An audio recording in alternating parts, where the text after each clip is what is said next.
E aí, turminha, tudo bem? Olha só, esse ano, que foi um ano atípico, é também um ano eleitoral.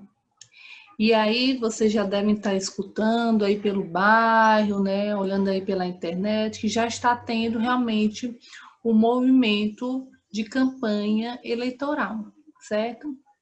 Só que, além de ser um momento de campanha eleitoral, é um momento de extrema importância.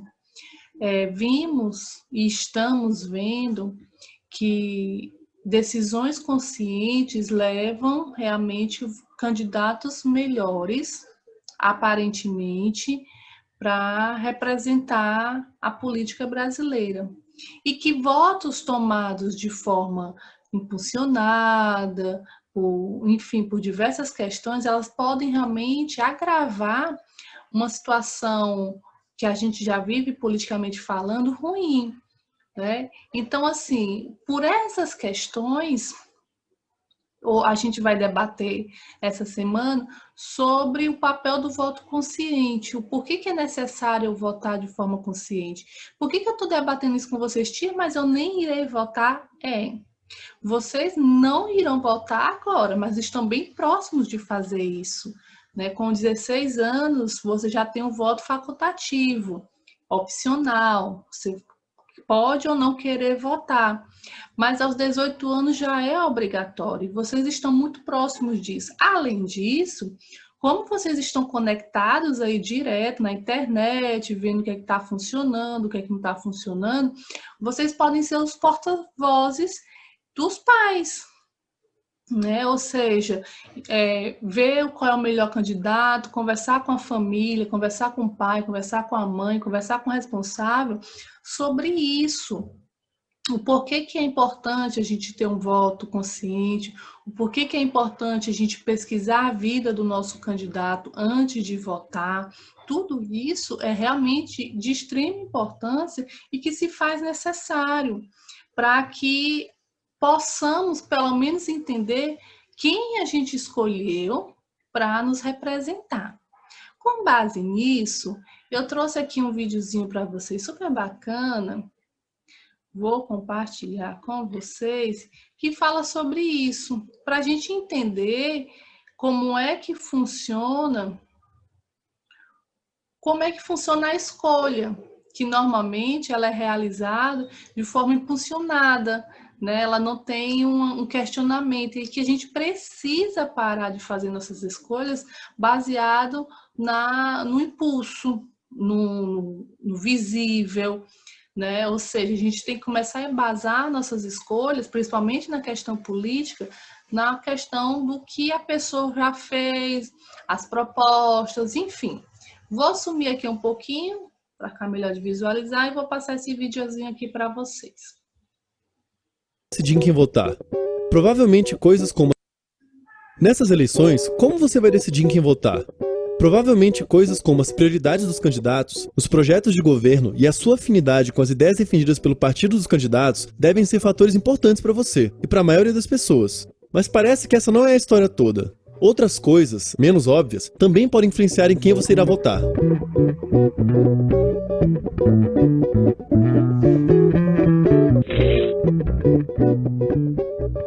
Falamos em outro vídeo sobre como muitas coisas que fazemos no dia a dia não resultam apenas de pensamentos conscientes e premeditados. Nossas mentes também funcionam em um nível inconsciente e automático, nos permitindo entender mais rapidamente o que está acontecendo à nossa volta. Mas como normalmente não temos consciência do processamento automático de informações, muito menos dos seus efeitos nas nossas ações, tais influências podem ocorrer silenciosamente, nos levando a tomar decisões nem sempre desejáveis. Na política, parece que não é diferente. Por exemplo, em uma pesquisa, era pedido que as pessoas olhassem rapidamente algumas fotos de candidatos e dissessem quais candidatos eles achavam que pareciam mais competentes.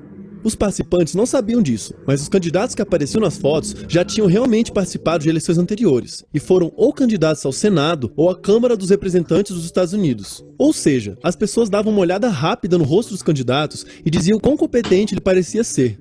Aqueles candidatos que as pessoas acharam ter mais aparência de competente tinham realmente vencido 72% das eleições para senador e 67% das eleições para a Câmara dos Representantes.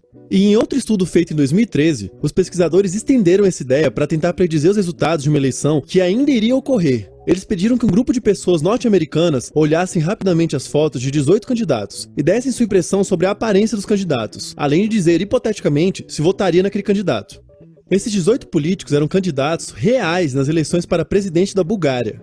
Como você pode imaginar, sim, a aparência dos candidatos foi o suficiente para que os participantes da pesquisa acertassem na mosca quem ganharia as eleições. Além disso, os votos hipotéticos dos participantes da pesquisa foram na mesma direção dos votos realmente feitos pelos bulgarianos, mesmo que tudo que esses participantes tivessem usado como base para decidir o voto fosse uma olhada rápida na cara do candidato.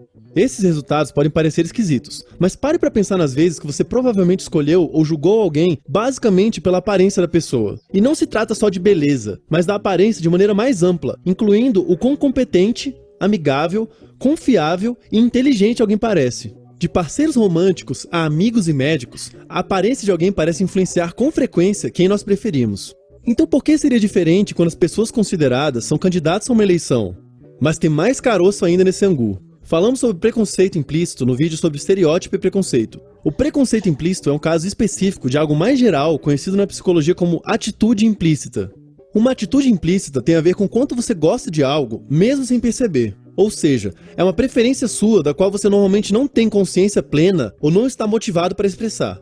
Uma forma comum de medir tais atitudes é por meio de tarefas nas quais as pessoas classificam palavras ou imagens e o tempo que elas levam para fazer essas classificações, bem como os erros cometidos, são levados em conta. Medindo a atitude implícita em relação a políticos de participantes de uma pesquisa na Itália, cientistas foram capazes de predizer com alto grau de sucesso o voto desses participantes nas eleições da Itália em 2001. Claro que as preferências explícitas de alguém podem ajudar a predizer o seu voto, mas esses resultados indicam que coisas que vão além da nossa consciência e racionalidade também estão em jogo.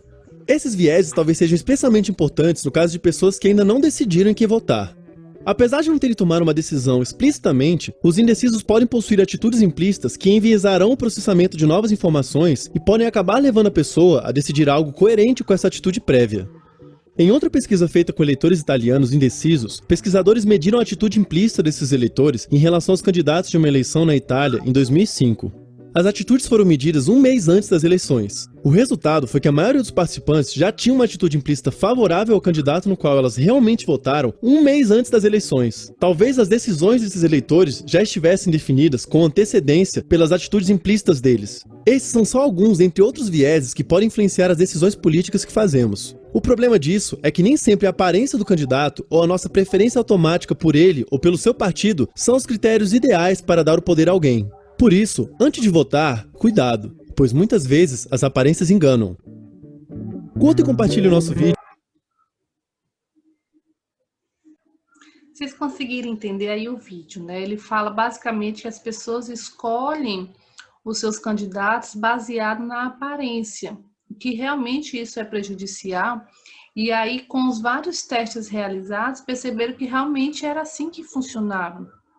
Bom, a gente já discutiu algumas coisas relacionadas a isso, mas aqui no Brasil a gente tem um exemplo bem claro disso, que foi o Collor, né?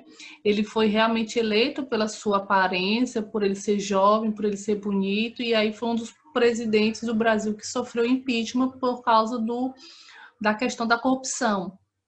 E aí, realmente é muito importante que a gente passe a mudar essa visão, que a gente realmente passe a entender que as pessoas que nós escolhemos para nos representar é de suma importância, que tenham realmente o objetivo e o trabalho voltado para isso,